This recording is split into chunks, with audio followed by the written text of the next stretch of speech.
Hello and thanks for staying with us. Welcome to Political Platform on Raypower FM. My name is Amechi Anapwe. Now, the military has told Nigerians that, especially those in Maiduguri and around Borno State, to expect more IEDs, improvised explosive devices, and they are combing all the nooks and crannies of the city to make sure that they wouldn't allow the evil terrorist organization Boko Haram perform another carry out further attacks after the one they did 2 days ago. The Inspector General of Police there, after the President ordered service chiefs to relocate, we are yet to confirm whether heads of different services of the military are there, but we expect them to be there also. Official figures say casualty figure has increased from 23 to 26. Many others still critical at the various hospitals. The hospitals are running out of blood. And so if you're in Maiduguri, do well to indeed see how you can move across to donate blood. In the meantime, the president will be commencing officially his state visit to the United Kingdom. He arrived yesterday. We'll be linking up with our own Ijoma Osama to give us updates, who is in London. But here I have my colleagues here. Adeba Boduri and Kula Dewale. Gentlemen, welcome to the program. Shortage of blood in Maiduguri. The military alerting people, residents, that there could be further attacks, and security agencies trying to make sure that they put a handle on the situation. Thank you, Amechi, and good morning to Kunle in the studio. And I say hello to our listeners and out there and our viewers on YouTube. You see, as I said yesterday, that the three places where these bomb explosions took place were some of the busiest areas in Maiduguri. My additional information this morning is that my personal, the feeling I have was that those who are carrying out this bomb explosion, whether they are improvised, whether they are original or not, are trained. They are not just dummies who just wake up and they are throwing things anywhere. If they do not have tactical information, why was it possible for them that the easiest place for them to go to was the University of Maiduguri Teaching Hospital Gate. The post office area, the post office and Monday Market area. The post office area is like Oshodi in Lagos. It's like Bega in Abuja or Area 1 in Abuja. It's these are areas where people is the easiest center where you can connect to any part of Maiduguri in terms of transport. It's the nodal spot. So, and then if you look at the Monday Market, it's like Ariara Market. It's like Jankara Market in Lagos. It's like Wuse Market in Abuja. Thickly populated people, buyers and sellers. So they knew what they were doing. Are we rolling back? Because at some point, these IEDs using suicide bombers were active. At some point, we kept them at bay, but they have resurfaced now. Have we lost? I've seen people writing on social media that they thought the era of bomb explosion has ended. As long as there's persistency in insurgency, such things will not end. And what we need to up, the game we need to up, is a game of intelligence gathering. The directive that service chiefs should relocate to Maiduguri is not new. For 8 years of our late president, that was the directives we are hearing. We even have a situation where an Inspector General of Police was asked to proceed to Benue State following killings. He did not honor it. That's why citizens are saying the government and state agencies must come with something new. These are familiar things, and it's like an old directive. So the response is relocate. After relocation, what happens? Okay, Kula Dewale. Thank you very much, Amechi. Good morning to you and to Bayo, to all our viewers on YouTube and our listeners wherever you are across the world. Sad. That's what I will say first. That 23 or is it 25 now? Because I hear that we are reading 26 now. 26 people are dead in Maiduguri, and It's something we've said that so much that we're beginning to sound like broken records. Since the insurgency began in 2009, that intel is what will drive the fight against insurgency in Nigeria. Intel, that's the key thing. And secondly, a lot of analysts have said time and time and time again that the government needs to find the political will to cut off the lifeblood of these insurgent groups, which is the source of their funding. Once you cut off the source of their funding, you starve them of the blood they need to survive and to operate. Having said that, my heart goes out to all. And for nearly, so when did Boko Haram emerge? Mohammed that was killed? 2009. That was during, was it Yar'Adua or Jonathan? They started actually during Yar'Adua. the Yar'Adua administration, but they were not violent at that time. Yes, so 2009, even if we say 2010 up till now, it's 16 years. That's 16 years. So 60 years is right like a round robin game. There are so many countries in the world that we can borrow a leaf from. Pakistan, for instance, we can borrow a leaf. We can learn lessons from them. How they fought in insurgency in their own country, and they were able to reduce it to the barest minimum. And if you've been reading the news, you'll hear that Pakistan bombed a rehabilitation center in Afghanistan just yesterday, and hundreds of people were killed at that rehabilitation center. And Pakistan was saying that that center was being used to harbor insurgents who were coming over the border to come and attack their own communities. That has been going on. And we have a rehabilitation, resettlement, and reintegration centers for repentant terrorists. Amici, I will tell you without equivocation that we do not need to rehabilitate terrorists. They took up arms against the state. That is treason.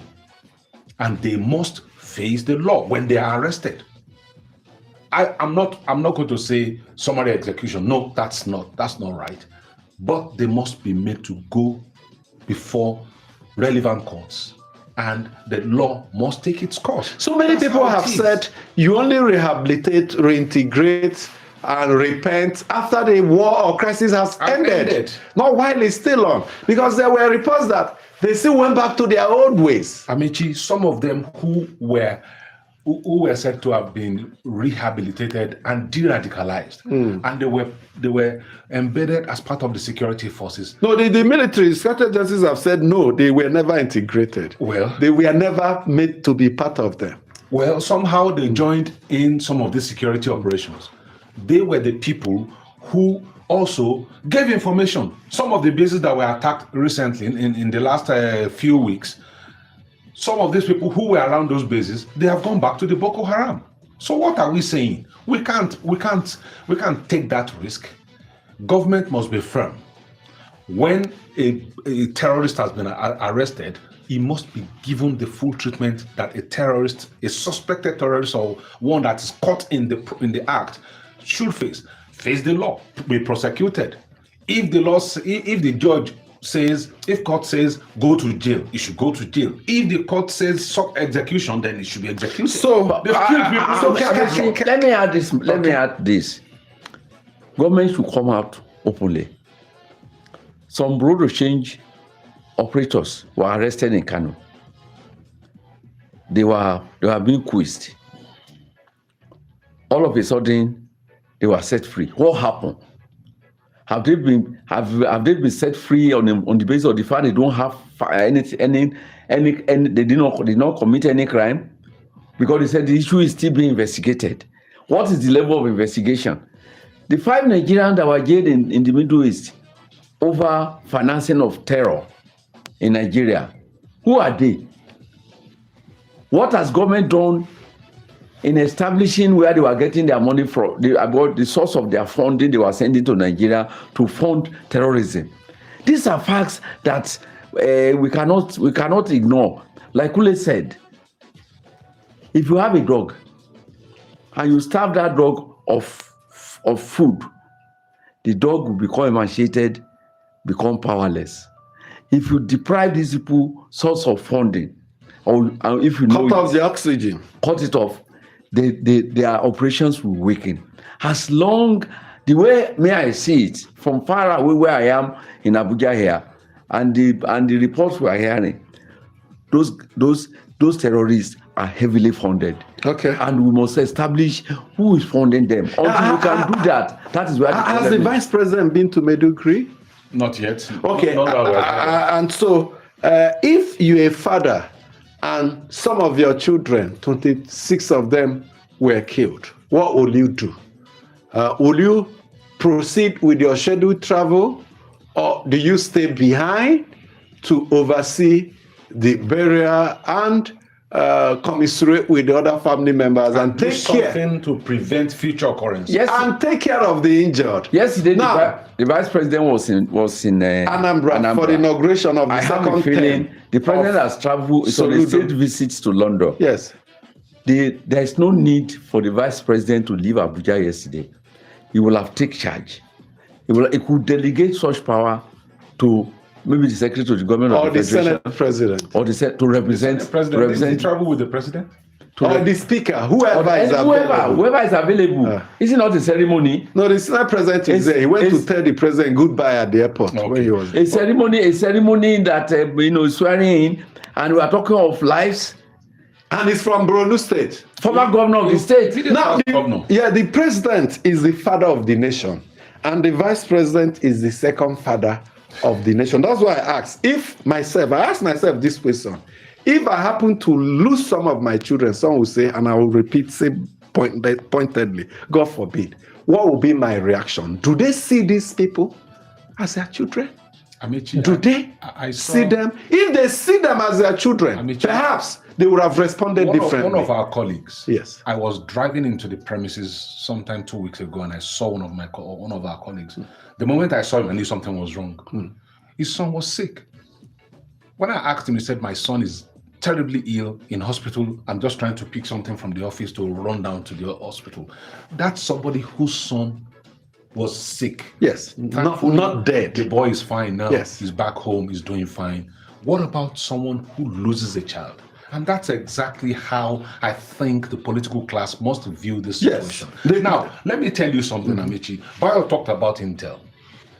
Reports 7 days before the Monday attack, analysts had been saying that there were security indicators pointing to possible attacks on Maiduguri, because there had been attacks on some military installations in Borno State, and one arms had been seized on the outskirts of on the outskirts of Maiduguri. Maiduguri, and So you should have known that they are within already. and they were warning, asking the authorities to take urgent steps to prevent the assault.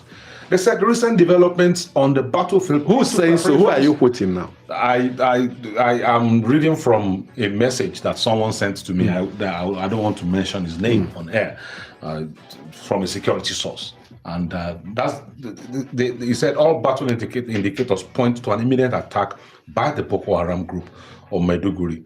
So they have huge quantities of ammunition and weapons that they seized from the military. Furthermore, they have good planners who think clearly.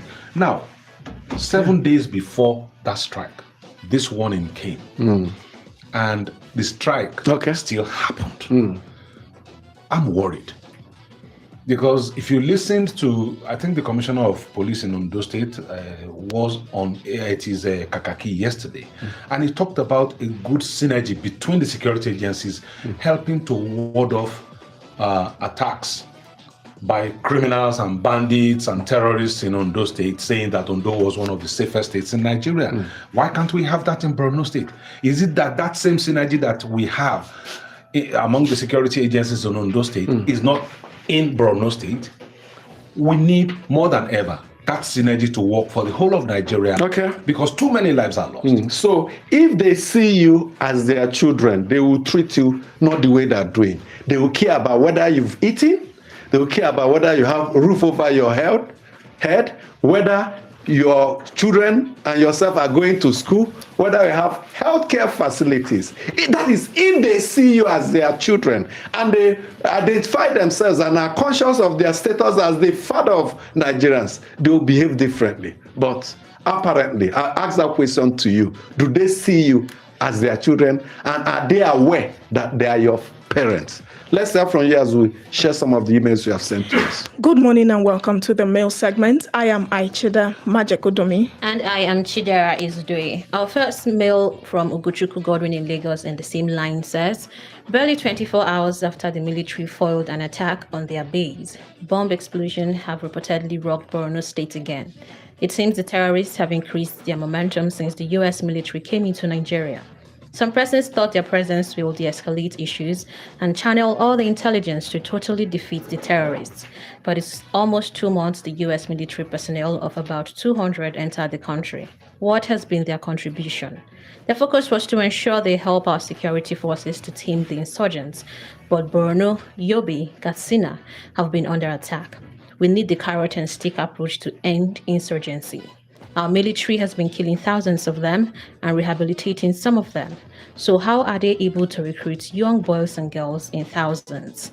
Our borders cannot continue to be porous because how are they getting these sophisticated guns and ammunition? It is time we cut off their sponsors. And in the same line, Michio Bochi from Kobo says, President Tinubu, before departing for the UK yesterday, while consoling the people of Borno State, described the news from Maiduguri as deeply distressing.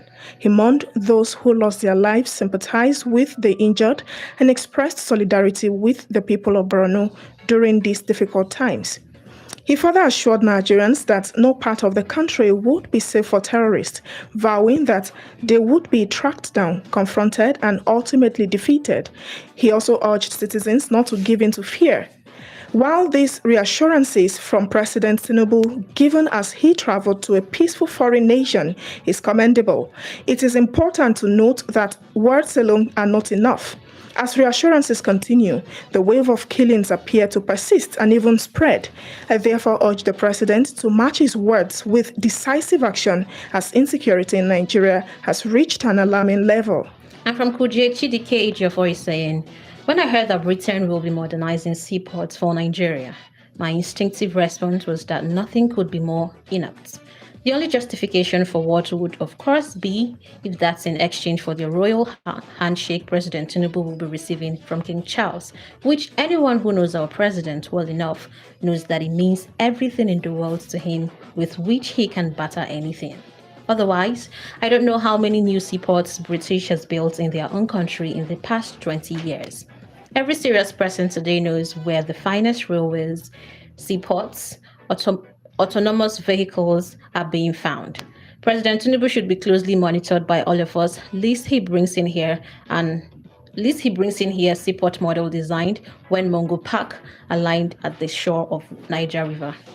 And Olugbenga Oresajo writes in from Isashi in Lagos State on the Middle East crisis, and it says, the ongoing USA, Israel and Iran war, which has impacted the world economy negatively, is an indication that the world order under the organizations such as the United Nations, NATO, G8, BRICS, and various sub-regional bodies globally have lost their focus and purposes of existence. While the Russia-Ukraine war when it started, NATO promised to provide Ukraine some comfort, but till date, Russia intensified bombardment of Ukraine by displaying military superiority. The USA-led Iranian war has since been on for a couple of 2 weeks. The United Nations and NATO remain muted, with US presidents exhibiting show of strength that they are the strongest in the world. Recall that the same USA were the brains behind Iranian nuclear plant installations. This simply indicates that some of the organizations exist only for political reasons of manipulating the weaker nations. It further signals the need for a nation such as Nigeria to fortify her military armament and personnel for self-defense at a period like this, and to be wary of depending on any of the world superpowers. And away from politics, Noble Collins from Abuja is saying, I was shocked by the news that the Confederation of African Football, CAF, has stripped Senegal of their Africa Cup of Nations AFCON 2025 title and awarded it to Morocco, citing Article 82 and 84 of CAF's regulations. This decision, they said, was made due to Senegal's walk-off protest during the final match, which is deemed a forfeiture in CAF's book.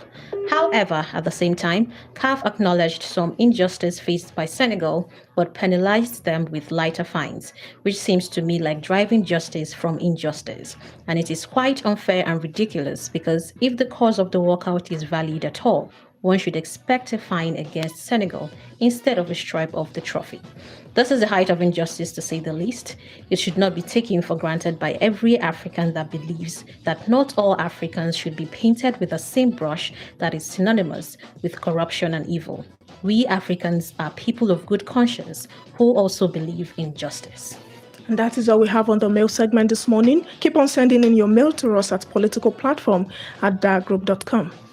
Thank you so much for the mails. I will take you straight to London, where our own Ijoma Samo is joining us live now. Ijoma left Dark Communications to London to improve all her educational pursuits.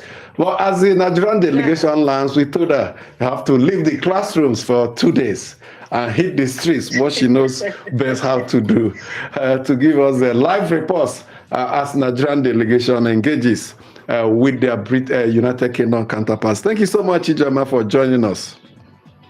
Thank you, Amechi and the crew. It's so good speaking with you again. And London is okay, but we are far off from central London. We are about 3 hours away from central London. So what's the itinerary of the president and the Nigerian delegation? Yes. Okay.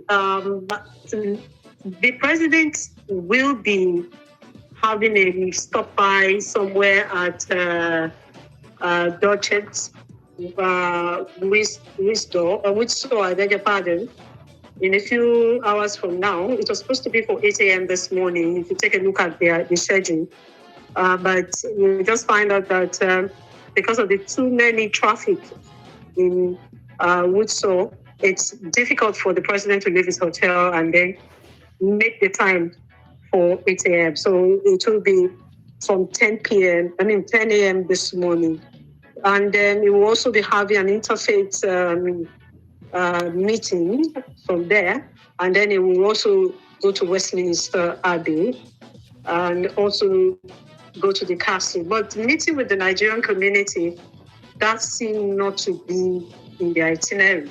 From what I gathered, information I gathered, we may not be meeting with Nigerian community, we may just be meeting with a class of Nigerian businessmen in the UK. And that will be during the dinner tonight. And if he's not meeting with the Nigerian community, but be meeting with businessmen, he will also be meeting the British Prime Minister at 10 Downing Street, I guess. Yes, he will be meeting the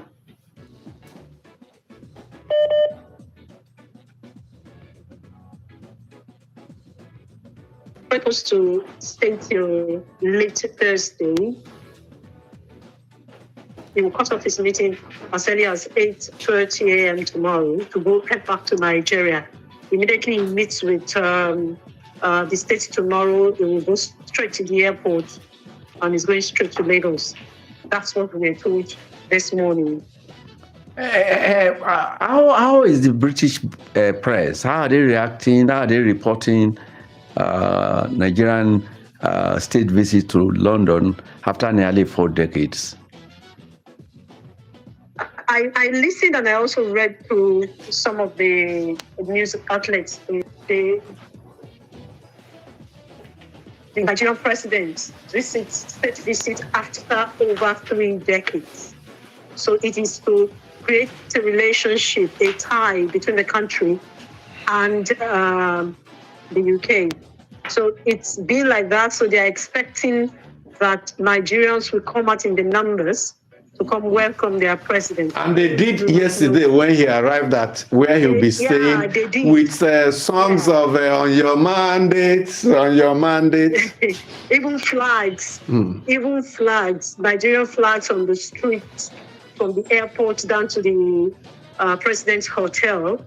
They were all there, and we didn't see the negative side. Even those that are not so happy with his visit are not outside. We don't see them. They just talk inside their homes, and they said we don't want to go. But we are expecting that more Nigerians will also go to where the president will be going in the next 1 hour. Okay. As a visit, but a very historic visit.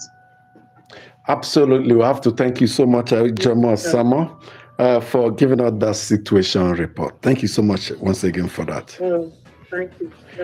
And Confederation of African Football, is it appeal committee or disciplinary committee, took a decision yesterday that made a lot of people wonder whether football administration has changed, whether indeed the rules have changed, because even international arbitration for sports, which Senegal has said they will be appealing to, has repeatedly made it clear that decisions taken by the referee while match is on remains fine. I can't remember any match that has been upturned in recent history. Once a referee takes a decision, it becomes binding.